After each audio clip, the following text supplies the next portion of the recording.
You know what? I'm going to say it. I'm glad his brother got kidnapped. All right, movie review time on Lights, Camera, Barstool, Jeff D. Lowe, Ken, Jack, and Gooch. Make sure if you're on YouTube to subscribe to the channel, hit the like button, and drop your review, your rating for Five Nights at Freddy's below in the comments. And you also do it on social at Lights, Camera, Pod, on Twitter at Lights, Camera, Barstool, on Instagram. We're reviewing Five Nights at Freddy's, a video game that has been very popular for a long time at this point. Continues to have more and more lives as, the game remains still very relevant. People of all ages too. It's not like this is an older crowd. Like younger people love this shit. Kids like this. Five Nights at Freddy's has been a sensation for 10 years now, and now it's a movie finally. Though there has been something similar released a few years ago with Nick Cage called Great's a stretch, but solid movie. Willy's Wonderland. Yep. Showbiz Pizza, Chuck E. Cheese, all that shit. That's what it's kind of based on. The terror. I'm going to read a long synopsis because I find it funny how long the synopsis is.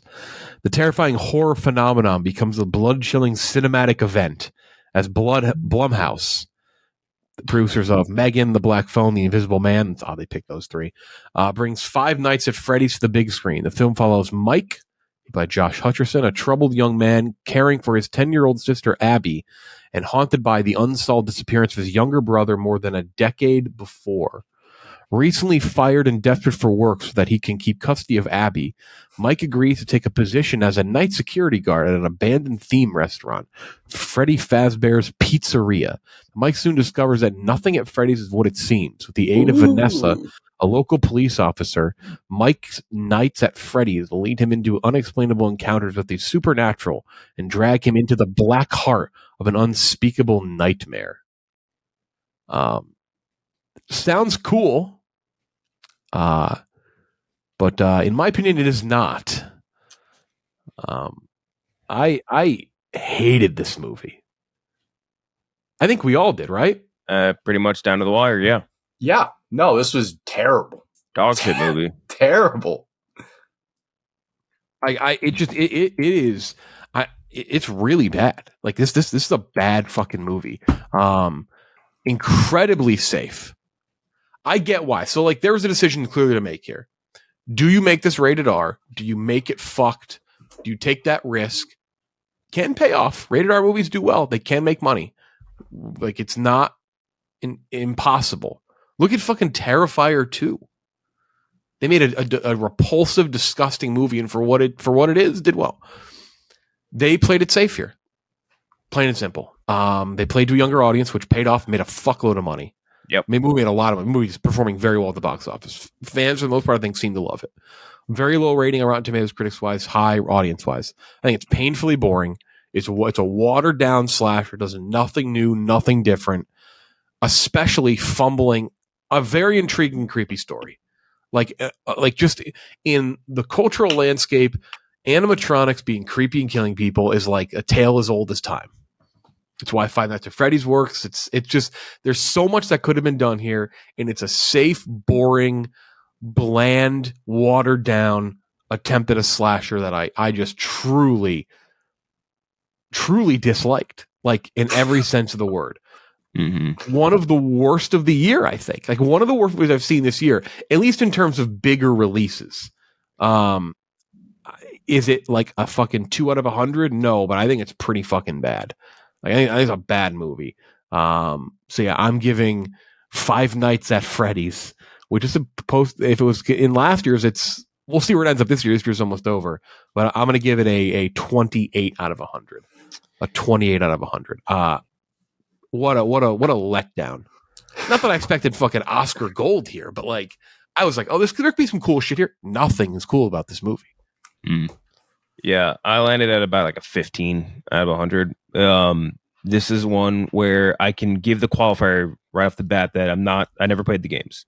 So maybe for people who played the games, this is like very loyal to something I don't know. I'm just saying I'm ignorant of anything in that world. As a person with a blank slate going into this movie sucked ass. It was really bad. It was not scary, not interesting, not funny. It tries to be all of those things at points, fails miserably every time. It feels so long. That movie, I didn't even check the runtime, but it felt like it was like a 3. It felt longer than like Killers of the Flower Moon to me. Like I felt like it just refused to end or advance at any point, and it was so frustrating to watch. And I think we mentioned it a little bit before we started recording, but I do think maybe part of it is that it's hurt by how much better Willy's Wonderland is as a rated R movie. But that is like, you know, like if this movie's Little League compared to MLB with comparing it to Willy's Wonderland.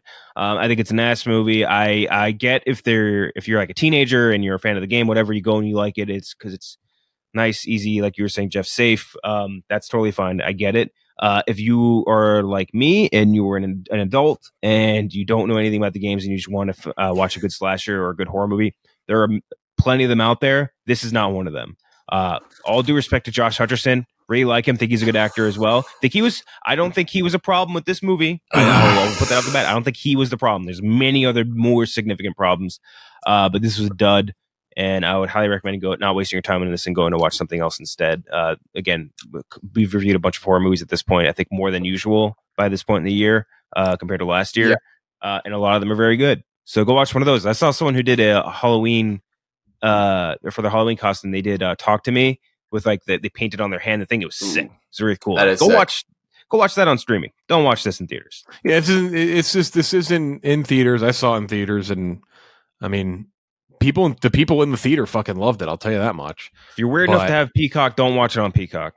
I mean, but if you have to make a choice in theaters, if Talk to Me for some reason is still in theaters, see that. Go see Holdovers. Yeah, like whatever. I always go to the theaters, but like if it's coming down to one or the other, like I saw this. I saw this back to back. I saw Holdovers. What a fucking mistake! I should have flipped it. I should have seen this pile of trash and then walked over to Holdovers. But I was in theaters for this after Holdovers. I was like, oh my god, yeah. More like held I blame hostage. Paul Giamatti for this movie. That might be unfair, but I blame Paul Giamatti for Five Nights at Freddy's. Sorry. And why'd you blame me? That wasn't bad. That's pretty good. Somehow that was really good. It kind of sucked, but it was kind of great. I don't know. I think I like that. All right. Here, you know what? Go watch Saw X. I just recommend watching Exorcist. Yes. You can only see one horror movie in theaters right now. If you can only go to theaters for one, go see Saw. Saw X, go see Exorcist Believer, I would say, is better than this. Let's see any other good horrors. I didn't watch, I don't know if you guys have seen it yet, After Death yet, or is that documentary? It's documentary, never mind. But yeah, go watch those instead. Watch if you're looking to stream something, watch Totally Killer. Much better. Like, yes. I'm with you, Jeff. I was excited for this movie, not expecting like award shit for it, but like I was excited. Campy horror is kind of like the horror I really like. Just over the top, goofy stuff with like slasher elements to it. It's aimless. It's like aimless. It's I would guess a lot of studio involvement. Obviously with that PG-13 rating being very glaring throughout the movie. Like Ken Jack said, it doesn't get scary. I think at any point, I never. My heart rate never rose. It was like a fucking sea turtle, dude. The shit was not moving. No, and the lead performance is not great. Probably didn't have a ton to work with there, writing wise. Like they're trying to make it like some drama at some points with Josh Hutcherson's character with his little sister, and it's just like none of it's working. None of it worked. I mean, and it's crazy. We'll get more into it, but I posted this morning. I said this movie was a pile of shit, and there are some Freddy fans that are not happy about me skewering it. Like it's you got to know they said they made it for fans, and that's fine. That's what I'm saying. Totally ignorant of that world. Don't know it, and that's fine. If you have like some big dedication and it was very loyal to that, that's cool, sure. But as a non-fan of the franchise, or not even a non-fan, not totally ignorant of it, going into it, did not enjoy myself one bit. Like, are there? Okay, let's repeat scores again. I gave it a 28. Ken Jack 15. And mine is 16, or the age you probably are if you enjoyed this movie. You know what? I'm going to say it. I'm glad his brother got kidnapped. Let's talk about cons first, because pros can come second if there are any. But I think it's okay if you're a fan, you liked it, but I feel like fans aren't like a little bummed out that this isn't like good, full on, like horrifying and creative kills. And there's Like, that's surprising to me a little bit. Like because a lot of things are made for fans that fans go, what the fuck? I thought, being a kidnap, I thought they were going to kidnap the creators of Sonic when they released the first look at Sonic the Hedgehog. Like, fans can definitely hate things. And I'm not saying they should hate this. Like, I'm sure there's plenty of little Easter eggs and things that, like, as non-game players they liked. But I am surprised. And I get why they made a PG-13. I can't fully blame them. Like, I get that. They want to make the money, sure, you go ahead. And this time, like with studios, make your bread. And Blumhouse is great at it. Shark Tank, baby. Just on Shark Tank, Jason Blum.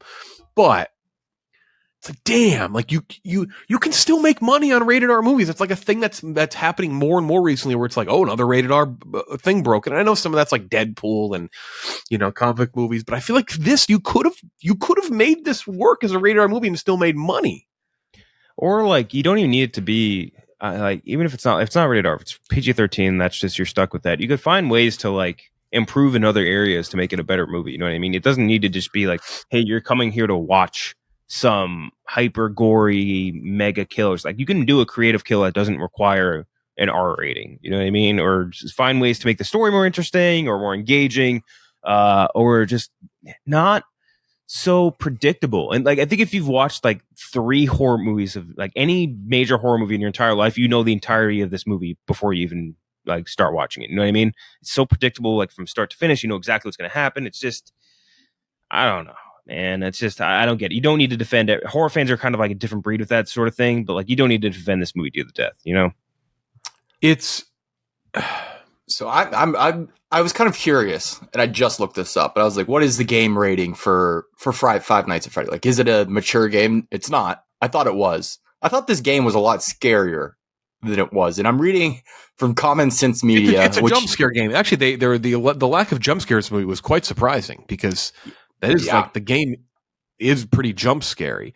It's just fucking boring. Because here's the thing, it's like, the mystery is such an element, right? Like, the mystery of the story, but like, it's not, like you said, Kenjack, it's not like you don't fucking know what the deal is. Mm-hmm. Like, just be out. Like, I don't think it needs to be a mystery here. Like, there should be some elements of like, the mystery should be like, oh fuck, what's around the corner? Yeah, you know, not like why is this happening? Like, they're demons. Right, like Megan, by the same studio. That wasn't a mystery. But it was straightforward. It didn't try to do too much. It was just trying to do too much. And I don't know if it's because they're trying to get around the fact that it's PG-13 and they can't do too many insane things or kills. But man, oh man, it's just like, you have something here that seems simple, and it's something they overthought it, I think. Try to make it like a Stephen King movie at points. Like, it was. I need to get to where my brother got kidnapped by navigating through my dreams. Shut up, dude. Go fucking get scared by animatronics. Like, who cares about this, man? Come on. The movie would have been so much better if it was just him and his sister getting locked in that place and trying to like escape these animatronic bears for an hour. Like, just do that. Get rid of Matthew Lillard. Get rid of all these other things. Like, it was just no point to any of it. It's just like, this like extra dressing that's distracting from what felt like the whole point. Like, the focus and the big stars are these animatronic Freddy Fazbear or whatever. Like that's a star. You could have done some fun stuff too, like funny, like comedic stuff with the bears, like, because it is just on its face. Like, they're very funny. Yeah. They'll look at it, and it kind of did nothing. Like, I don't think they did one joke. No. Not like, it felt like they were trying to be funny at many times, but then they just weren't, like, just swing and miss on every element of this movie that they attempted to do, like cash in on, I guess. Whether it be like the drama, like the emotional investment on the sister and brother and stuff like that, the humor, the scary, everything was just a swing and a miss. The movie's like over 1,000. It's crazy. The costumes didn't look that great, to be honest. Like the bears, like the eyes, the way they looked, I did not like that. The way they moved, like they really didn't nail anything. Like they never rose above like a D in any category. Yeah, it's kind of. Just like, I don't know how it made it feel that long. Why did it feel so long? It felt. I'll tell you what. You talk about how did this feel longer than Killers of the Flower Moon? Holy fucking shit! Yeah. It just dragged because like this again. This should have been such a simple concept to bring you into that world right away, get it going. Just like fuck, man. it's a bummer. I'm not even a fan. I'm kind of bummed because I do think you could have made something really cool with this and horrifying and just or unapologetic. Like fuck, man, it's making me defend Terrifier 2. Like, take the risk of the R-rated. Anyway, those are our cons. Any pros? Hutcherson's fine. I like Josh Hutcherson. I don't think he's the problem with the movie. You could say like, hey, it wasn't his best work. Like, yeah, sure, but like, who goes in that role and makes that a better movie? Nobody. There's nobody that makes that a good movie. Max 2 human characters in this movie. Yeah, there should be the bad dude and Josh Hutcherson. Like, there's just we're talking to the aunt of the main dude. Like, what are we doing here? It's a horror movie about animatronic bears, and it's a custody battle. What the fuck, man? It's always an overthink on this. And like this lady that can afford like a top price lawyer that also needs the money from like taking care of a child. Like, what? I didn't understand any of this, man. It was just dumb. So many moving parts for what should be such a simple thing. Oh my gosh. This movie was made to be, by the way, I sent you guys that. I'm so bored of it. Sorry, go ahead. I sent you that screenshot this morning. I was scrolling TikTok right when I woke up, and that movie was on. That's how it should be consumed. Is on a TikTok live stream with Subway Surfer clips going underneath of it. In that song, like